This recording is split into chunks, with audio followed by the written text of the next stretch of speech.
Hello friends and dear students, आज हम discuss करेंगे structure and uses of iodoform, ethyl chloride, trichloroethylene और tetrachloroethylene की। ये सभी एल्किल हैलाइड्स हैं और हमारे pharmaceutical organic chemistry first course code BP 202T के यूनिट नंबर 3 में हमें देखने को मिलते हैं। अगर आप B pharm second semester first year के स्टूडेंट हैं तो ये वीडियो आपके लिए काफ़ी लाभदायक साबित होने वाला है। मैं हूं डॉक्टर प्रजन्य शुक्ला। चलिए शुरू करते हैं। तो सबसे पहले हम बात करेंगे इन चारों में से जो सबसे इंपॉर्टेंट हमारा कंपाउंड है, दैट इज आयोडोफॉर्म, क्योंकि इसके ऊपर काफ़ी बार प्रश्न पूछे जा चुके हैं। हम लोगों ने पिछले वीडियो में डिस्कस किया था क्लोरोफॉर्म के स्ट्रक्चर को, तो आयोडोफॉर्म जो है हमारा वो भी क्लोरोफॉर्म जैसा मिलता जुलता ही स्ट्रक्चर है। कहने का मतलब वहां पर जो फॉर्मूला था वो था CHCl3 और यहाँ पे फॉर्मूला है CHI3, यानी 3 क्लोरीन को हटा करके अगर 3 आयोडीन लगा दिया जाए तो जो स्ट्रक्चर बनेगा वही क्या कहलाएगा, आयोडोफॉर्म कहलाएगा। इसका फॉर्मूला क्या होगा, CHI3। ये भी ऑर्गेनिक हैलोजन कंपाउंड्स के अंतर्गत ही आएगा, उसी की फैमिली के अंतर्गत है और इसे हम लोग ऑर्गेनो आयोडीन कंपाउंड के अंतर्गत भी रख सकते हैं। बड़ा ही सिंपल सा एक स्ट्रक्चर देखने को मिलता है, बिल्कुल मीथेन जैसा स्ट्रक्चर। मीथेन में के 3 हाइड्रोजन को हटा दीजिए, तीनों हाइड्रोजन को हटा करके उसकी जगह पर एक एक आयोडीन लगाते चले जाइए, यानी 3 टोटल आयोडीन लगा दीजिए। जो स्ट्रक्चर आपको प्राप्त होगा वो क्या होगा, आयोडोफॉर्म का होगा। आयोडोफॉर्म में एक और खास बात है, क्योंकि 3 आयोडीन है तो इसे हम लोग ट्राई आइडो मीथेन भी बोल सकते हैं या फिर कार्बन ट्राई आयोडाइड भी बोल सकते हैं। अगर इसकी फिजिकल प्रॉपर्टीज की बात करें तो ये पेल येलो कलर का होता है, क्रिस्टलाइन पाउडर के रूप में हमें देखने को मिलता है। वोलेटाइल सब्सटेंस है, धीरे धीरे वोलेटाइल भी हो जाता है और इसकी जो ऑर्डर है, जो इसकी महक है वो बड़ी ही पेनिट्रेटिंग और एक स्पेशल प्रकार की होती है। जो हम लोग कुछ हॉस्पिटल्स में जाते हैं तो जो एक अजीब सी महक हमें मिलती है या दुर्गंध हमें मिलती है, ठीक वैसी ही कुछ दुर्गंध जो है वो आयोडोफॉर्म में आपको देखने को मिलेगी। अगर स्ट्रक्चर की बात करें तो जो मीथेन का स्ट्रक्चर है बिल्कुल वैसा ही है। मीथेन के 3 हाइड्रोजन्स को हमको हटाना है और 3 आयोडीन लगानी है, तो ये एक ऐसा सिंपल सा स्ट्रक्चर मिलेगा। यहाँ पर जो ज्योमेट्री आपको देखने को मिलेगी वो टेट्राहेड्रल ज्योमेट्री देखने को मिलेगी, यानी करीब करीब 109.28 मिनट की यहाँ पर बॉन्ड एंगल्स इन सभी के बीच में देखने को मिलेगा। और जो हाइब्रिडाइजेशन होगा वो sp3 होगा, क्योंकि बिल्कुल मीथेन जैसा ही स्ट्रक्चर यहाँ पर भी देखने को मिल रहा है। अगर IUPAC नॉमेनक्लेचर की बात करें तो इसे हम लोग सिंपली ट्राई आइडोमीथेन बोल सकते हैं। आप में से कुछ लोग इसको 111 ट्राई आइडोमीथेन भी बोलना चाहते हैं, वो भी सही है, क्योंकि कार्बन एक ही है इसीलिए 1 लगाने की यहाँ पे कोई आवश्यकता नहीं है। तो IUPAC नाम क्या बन जाएगा इसका, ट्राई आइडोमीथेन। IUPAC नाम इसके स्ट्रक्चर को भी बता रहा है। ट्राई मतलब 3, आइडो मतलब आयोडीन और मीथेन का डेरिवेटिव है, तो इसीलिए नाम बना ट्राई आइडो मीथेन। अब बात करते हैं इसके यूजेस की, तो ये थोड़ा बहुत यूज किया जाता है एज अ डिसइंफेक्टेंट।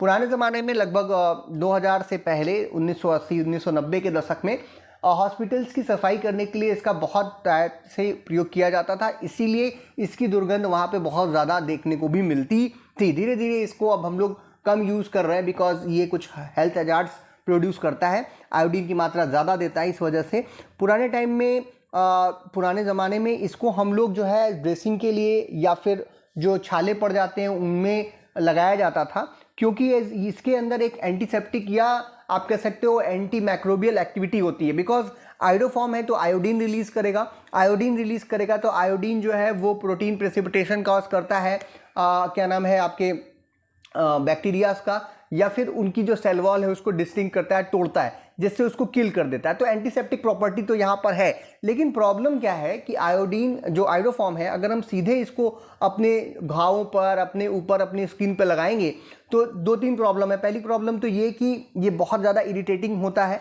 खुजली होगी, रेडनेस होगी, जलन होगी, क्योंकि आयोडीन का नेचर ही ऐसा है। दूसरा, ये जिस जगह पे आप लगाओगे वहाँ पर स्टेन छोड़ देता है, उस जगह को ब्राउनिश कलर का या ब्लैकिश कलर का कर देता है। तो इसीलिए धीरे धीरे इसका प्रयोग जो है वो कम होने लगे, क्योंकि ढेर सारे नए प्रकार के एंटीसेप्टिक्स मार्केट में आए, जैसे कि पोविडोन आयोडीन, उसमें भी आयोडीन निकल रहा होता है, बट वहाँ पर आयोडीन की मात्रा थोड़ी सी कम निकलती है और पॉलीमर के साथ बांध के निकलती है, तो वो स्टेन नहीं छोड़ता और इरिटेटिंग नहीं होता।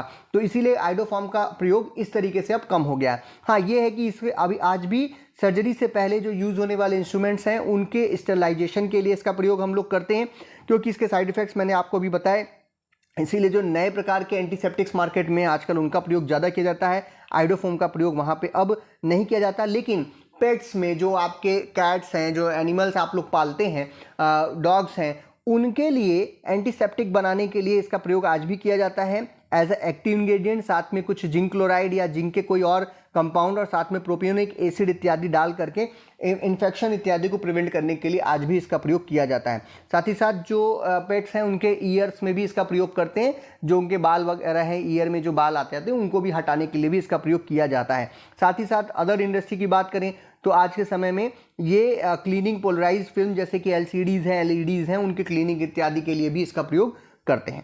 नेक्स्ट आज का हमारा जो दूसरा कंपाउंड है दैट इज इथाइल क्लोराइड। बहुत ही सिंपल सा एक कंपाउंड है। इथेन लेना है, उसमें से एक हाइड्रोजन को हटाना है और क्या लगा देना है, क्लोरीन को लगा देना है, तो बन जाएगा इथाइल क्लोराइड। इथाइल क्लोराइड जो है वो सबसे सिंपलेस्ट है या फिर सबसे कम टॉक्सिक मेंबर है क्लोरोइथेन्स का। क्लोरोइथेन्स नाम से पता चल रहा है कि इथेन के हाइड्रोजन्स को हटाना है, क्लोरीन वहाँ पे लगाना है, तो एक पूरी क्लास बन सकती है जिसे क्लोरोइथेन के नाम से जानते हैं। यहाँ पर सिंपली हमने पहले ही बताया आपको कि इथेन को लेना है, एक हाइड्रोजन को सब्स्टिट्यूट करना है क्लोरीन के एटम के साथ, तो जो स्ट्रक्चर बनेगा वो कुछ इस प्रकार से आपको दिखाई देगा। यहाँ पे भी जो कार्बन्स हैं वो सभी sp3 ही हाइब्रिडाइज हैं, कोई प्रॉब्लम नहीं है बिकॉज कार्बन यहाँ पे भी 4 बॉन्ड बना रहा है और sp3 हाइब्रिडाइजेशन होने की वजह से टेट्राहेड्रल स्ट्रक्चर भी देखने को मिलेगा। बॉन्ड एंगल्स भी जो है 109 के करीब ही हमको देखने को मिलेंगे, तो ये इसके स्ट्रक्चर की खास बात है। इसे हम लोग इथाइल क्लोराइड या फिर क्लोरोइथेन, एज पर IUPAC नॉमेनक्लेचर इसे क्लोरोइथेन भी बोल सकते हैं, क्लोरोइथेन बोल सकते हैं। इसका केमिकल फार्मूला जो है वो C2H5Cl या फिर CH3CH2Cl, आप दोनों में से कोई भी लिख सकते हैं, ठीक है।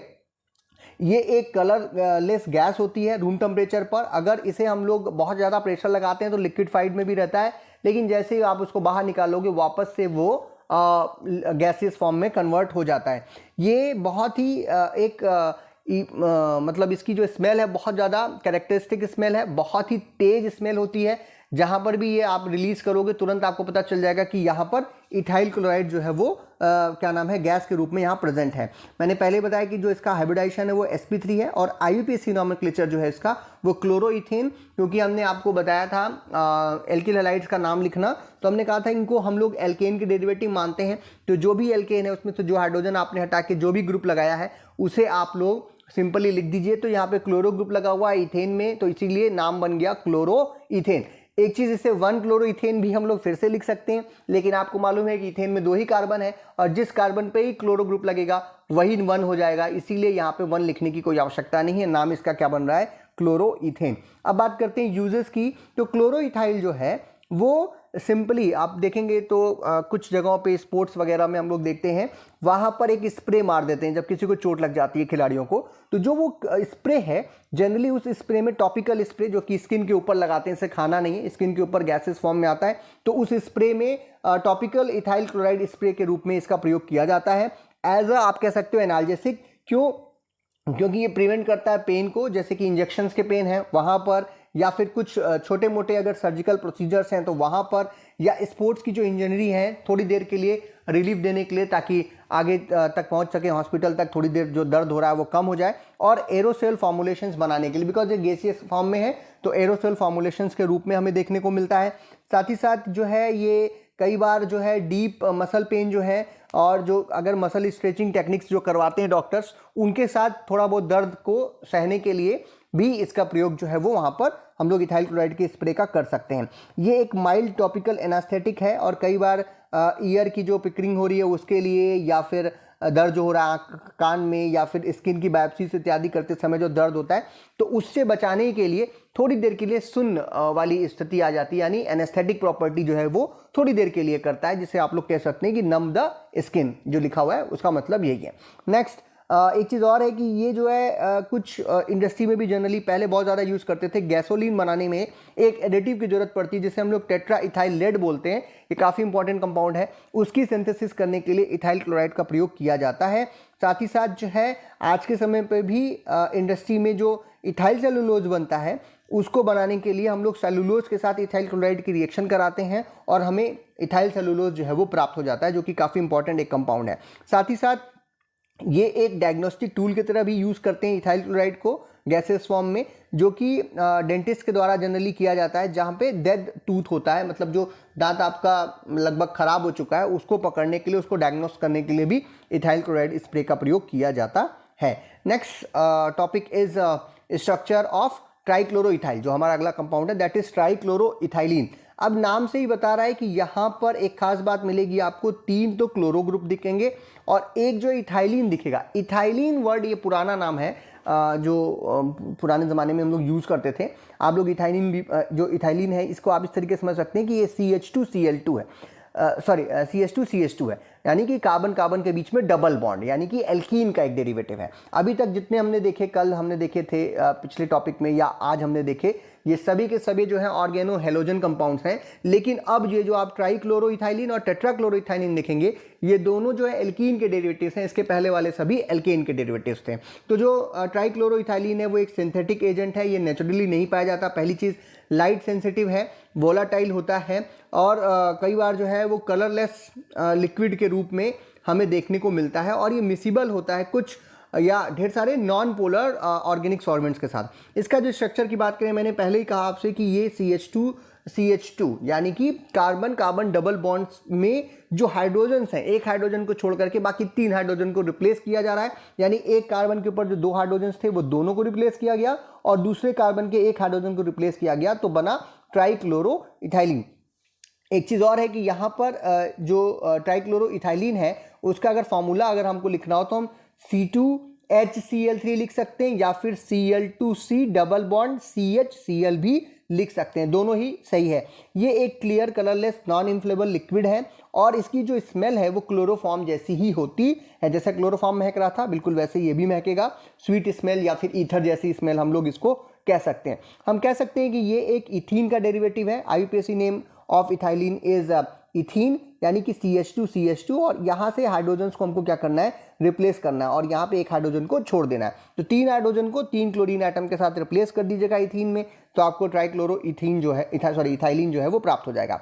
IUPAC नॉमेनक्लेचर की बात करें तो इसे 1,1,2 ट्राइक्लोरोइथीन भी बोल सकते हैं, क्योंकि पहले कार्बन को उसको मानेंगे जिसपे 2 Cl लगा हुआ है, तो इसीलिए इसको हमने कहा 1,1 यहाँ पे हो गया और दूसरे कार्बन पे भी एक लगा हुआ है, तो इसीलिए 1,1,2 ट्राइक्लोरोइथीन इसका नाम जो है वो IUPAC नॉमेनक्लेचर के हिसाब से बनता है। यूजेस की बात करें तो ट्राइक्लोरोइथाइलिन जो है वो जनरली जो है बहुत ज़्यादा मेडिसिनल यूज़ तो इसका नहीं है, लेकिन ये सिंपली सॉल्वेंट के रूप में यूज़ करते हैं डिफरेंट इंडस्ट्रीज़ में, खास करके जैसे कि ऑटोमोबाइल इंडस्ट्री में यूज़ किया जाता है, जो ग्रीस वगैरह है उसको हटाने के लिए, या फिर डिफरेंट इंडस्ट्रीज़ में जो मेटल्स हैं जहाँ पे ग्रीस लगाते हैं उसको हटाने के लिए, उसको डिसॉल्व करने के लिए इसका प्रयोग जो है वो किया जाता है। इसके साथ ही साथ कुछ और इंडस्ट्री में जहाँ पे एडेसिव्स बन रहे हैं, जो आप कहते हैं गोंद इत्यादि बनाने में, पेंट रिमूवर्स के रूप में, या फिर टाइपराइटर का जो करेक्शन फ्लूइड होता है उसको बनाने में।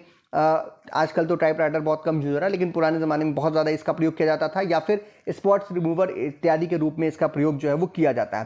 साथ ही साथ अदर डिफरेंट ऑर्गेनिक मटेरियल्स जो कि डिफरेंट सॉल्वेंट्स में डिसॉल्व नहीं होते हैं, उनको डिसॉल्व करने के लिए, उनका सोल्यूशन बनाने के लिए एज ए सॉल्वेंट ट्राइक्लोरोइथाइलिन का प्रयोग जो है वो किया जाता है। साथ ही साथ बहुत ही कम, आज तो बहुत ही कम यूज़ है, पहले बहुत ज़्यादा, पुराने ज़माने में, बहुत पहले की बात हो रही है, 1980 से पहले की बात हो रही है, 1970-1960 में इसको हम लोग वोलेटाइल एनेस्थेटिक के रूप में यूज़ करते थे और नाइट्रस ऑक्साइड या ऑक्सीजन के साथ, ऑक्सीजन छूट गया यहाँ पे, ऑक्सीजन भी आप नोट कर लीजिएगा, नाइट्रस ऑक्साइड और ऑक्सीजन के साथ इसका प्रयोग जो है एज अ एनेस्थेटिक यूज़ किया जाता था। बट धीरे धीरे नए नए प्रोडक्ट्स आए, बिकॉज जो ट्राइक्लोरोइथाइलिन है इसका यूज़ धीरे धीरे कम किया जा रहा है, बिकॉज ये काफ़ी प्रकार के कैंसर कॉज करता है अगर ज़्यादा इसका प्रयोग जो है व्यक्तियों के द्वारा किया जाए। कुछ लोगों ने इसको सीधे लिख दिया कि ये एनेस्थेटिक यूज़ होता है, बट अब आज के समय में इसका प्रयोग हम नहीं करते।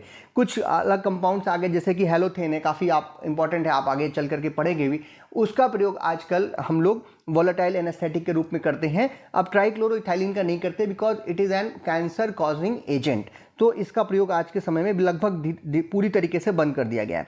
जबकि इसमें हम कह सकते हैं कि बहुत ही थोड़े कंसंट्रेशन में इसमें एनेस्थीसिया बहुत कम कंसंट्रेशन में दीजिएगा तब एनाल्जेसिक और एनेस्थीसिया प्रॉपर्टी होती है। कई जगह पे अभी भी कुछ वीक कंट्रीज़ में अभी भी यूज़ किया जाता है, जैसे साउथ अफ्रीका वगैरह में अभी भी यूज़ हो रहा है, बट इस पे पूरी तरीके से काफ़ी सारी कंपनियों ने बैन लगा रखा है, कंट्रीज़ ने बैन लगा रखा है, क्योंकि ये एक कैंसर कॉजिंग एजेंट के रूप में यूज़ होता है। Next our topic is tetrachloroethylene. सबसे पहले हम लोग इसके स्ट्रक्चर की बात करेंगे। तो ट्राइक्लोरोइथेन जैसा ही है, बस क्या करना है कि जो एक हाइड्रोजन आपने छोड़ दिया था उसको भी हटा दीजिए और चारों जगहों पर क्या लगा दीजिए, आप क्लोरो ग्रुप लगा दीजिए। कल हम लोगों ने 3 कंपाउंड लिए थे, वो एक दूसरे से मिलते जुलते थे। आज जो हम आपके सामने 4 कंपाउंड लिख रहे हैं, ये सब भी एक दूसरे से मिलते जुलते हैं जानबूझ करके, क्योंकि आपको स्ट्रक्चर्स याद करने में आसानी रहे। हाँ, ये है कि आइडोफॉर्म को कल ही ऐड कर लेना चाहिए था तो ज़्यादा अच्छा रहता, बट फिर भी अब लोग आप समझ रहे हैं कि हमारी भावना क्या है। तो जो टेट्राक्लोरोइथाइलिन है वो एक कलरलेस, वोलाटाइल, नॉन इन्फ्लेबल लिक्विड होता है, और ये हम कह सकते हैं कि क्लोरीनेटेड हाइड्रोकार्बन है, बिकॉज यहाँ पे क्लोरीन है और हाइड्रोकार्बन के रूप में कार्बन है, हाइड्रोजन तो बचता ही नहीं है, फिर भी क्लोरीनेटेड हाइड्रोकार्बन इसको हम बोल सकते हैं। ईथर लाइक इसकी ऑर्डर होती है, और ये जब डिकम्पोज होता है तो बिल्कुल कुछ खतरनाक गैसेस लाइक फॉस्जीन इत्यादि को जो है वो देता है जब हम इसे जलाने की कोशिश करते हैं या फिर सनलाइट में इसको रखते हैं। इसकी एक खास बात है। स्ट्रक्चर की बात करें तो बिल्कुल सिंपल सा, फिर से वही CH2 यानी कि इथाइलिन या फिर इथीन को लेना है और सारे हाइड्रोजन्स को अब हटा देना है और इन हाइड्रोजन्स की जगह पे क्लोरीन लगा देना है। तो यहाँ पर अच्छा ट्राइक्लोरो इथाइलिन हो या फिर टेट्राक्लोरो इथाइलिन हो, जो कार्बन की हाइब्रिडाइजेशन है वो आप लिख सकते हैं स्ट्रक्चर बताते समय, वो आपको दिखेगी sp2 होने का मतलब ये है कि यहाँ पर जो हमारे सारे Cl हैं और जो कार्बन है ये सब एक प्लेन में आ जाएंगे, और जो डबल बॉन्ड बन रहा है कार्बन कार्बन के बीच में वो p ऑर्बिटल से बनेगा, जो कि एक दूसरे से इस प्लेन के 90 डिग्री पर होंगे, यानी एक पंखे जैसा स्ट्रक्चर आपको देखने को यहाँ पर मिलेगा। That is known as sp2 hybridization. तो यहाँ पे sp2 हाइब्रिडाइजेशन होगी, और इसे हम लोग टेट्राक्लोरो इथेन भी बोल सकते हैं, इथेन नहीं इथीन, क्योंकि इसको कई बार टेट्राक्लोरो इथेन के साथ हम लोग कंपेयर कर सकते हैं। इथेन में भी जो है हाइड्रोजन हटाया और 4 क्लोरीन लगा सकते हैं, लेकिन ये आपके सिलेबस में क्या है, इथीन है, तो इसको याद रखिएगा, केवल ए और ई का अंतर है नाम में। नेक्स्ट इसका जो फॉर्मूला बनता है वो बनता है Cl2 C double bond CCl2, या फिर हम इसे सिंपली बोल सकते हैं C2Cl4। ठीक है, तो इसका जो सिंपल सा अगर हम कहें तो यहाँ पे कार्बन और कार्बन दो जो हैं वो आपस में क्या है, डबल बॉन्ड से जुड़े हुए हैं, और दोनों ही कार्बन पे, दोनों ही इंड पे दो जो हैं वो क्लोरीन एटम लगे हुए हैं। This is its structure.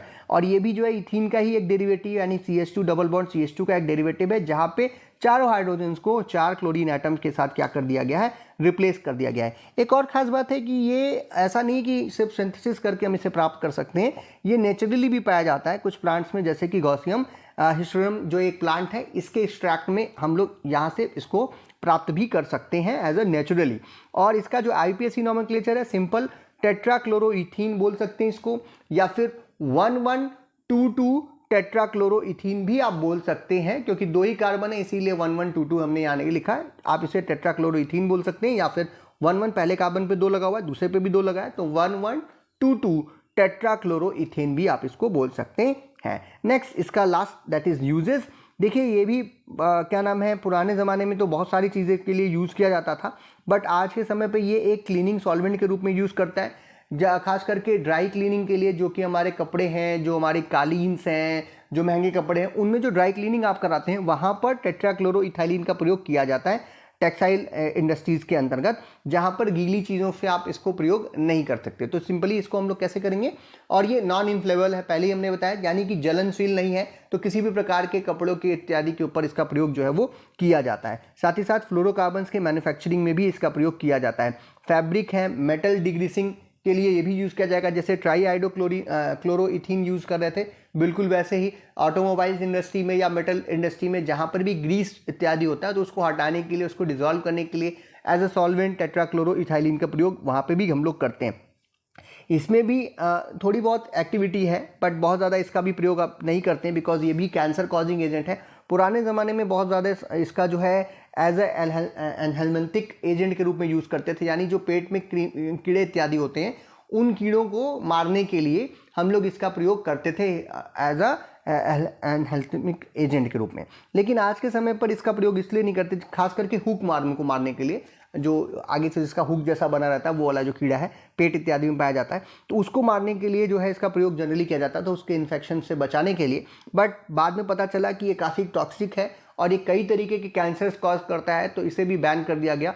कुछ कंट्रीज़ में अभी भी, साउथ अफ्रीका इत्यादि में इसका बहुत ही लिमिटेड यूज़ तो बचा है अभी, बहुत ही जो गरीब कंट्रीज़ हैं वहाँ पे, लेकिन जनरली इसका प्रयोग अब नहीं किया जाता। तो इसीलिए यहाँ पर कोई मेडिसिनल प्रॉपर्टीज़ हम लोग नहीं बता सकते, क्योंकि हम लोग पढ़ रहे हैं फार्मेसी, तो हमें मेडिसिनल प्रॉपर्टी चाहिए, बट एग्जैक्टली अभी कोई इसका एज अ मेडिसिनल यूज़ इस तरीके का नहीं है। लेकिन आज भी ये काफ़ी सारी इंडस्ट्रीज़ में जैसे ट्रांसफार्मर्स बनाने के लिए, पेंट रिमूवर्स बनाने के लिए, स्याही इत्यादि बनाने के लिए, एडहेसिव बनाने के लिए, पेपर की कोटिंग के लिए, लेदर की कोटिंग या उसके ट्रीटमेंट के लिए, इंसल्टिंग फ्लूइड्स बनाने के लिए, यानी कि आप लोग इसको इलेक्ट्रॉनिक्स में यूज़ कर सकते हैं, और एरोसोल फॉर्मुलेशन में कूलिंग गैस के रूप में भी आजकल इसका प्रयोग जो है वो किया जाता है। डिफरेंट यूनिवर्सिटी में यूज़ करते हैं, लेकिन फिर भी एडवाइजरी जारी होती है कि कोई भी व्यक्ति जो काम कर रहा हो इसको बहुत ज़्यादा इसके संपर्क में ना रहे, क्योंकि ये कैंसर कॉजिंग है, हमने आपको पहले ही बताया। इसके अलावा ये फिजिक्स इत्यादि में या फिर क्या नाम है आपके केमिस्ट्री में यूज़ किया जाता है for the reading of the neuron, क्योंकि ये न्यूट्रिनो डिटेक्टर्स के रूप में इसका प्रयोग जो है वो किया जाता है जब ये कन्वर्ट करता है proton to from the argon. Next, ये था आज का हमारा टॉपिक सारा। 4 टॉपिक हमने लिए, 4 डिफरेंट एजेंट्स लिए जो कि बचे हुए थे एल्किल हैलाइड्स में।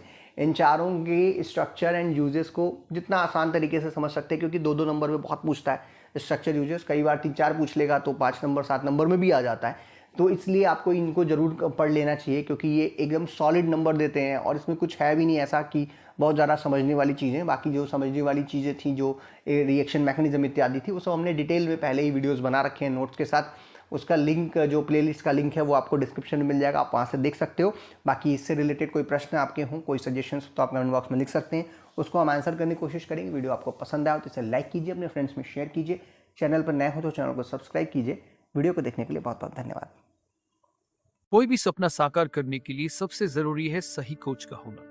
चुनिए doctor PKS and doctor MPS classes को और करें अपने B Farm D Farm का सपना साकार। Download the app now.